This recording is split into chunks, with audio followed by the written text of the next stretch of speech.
ออมพำนี่น้อยบ่เคยกินออมพำจ้าเถื่อกินออมพำ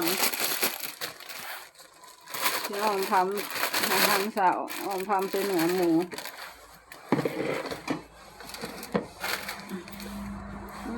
เป็นอันนี้เนาะพำอันนี้เนาะเขาลองเพลง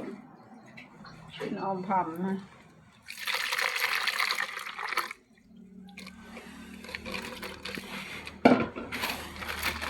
นี่น่าจะตรงนี้เอาไปอุก่อนให้หน่อยต้มก่อนเขาบอกนี่เขาบอกว่าต้มก่อนต้มพำก่อนบ่เคยกินพำจ้าเถื่อนี่แต่เขาจะว่าบ้านน้องพำว่ะคือสิพำหลายพี่หน่อยบ้านน้องพ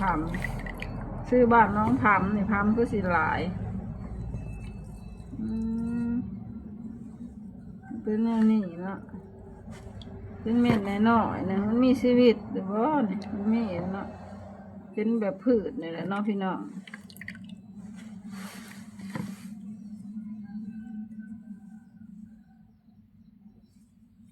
ทำ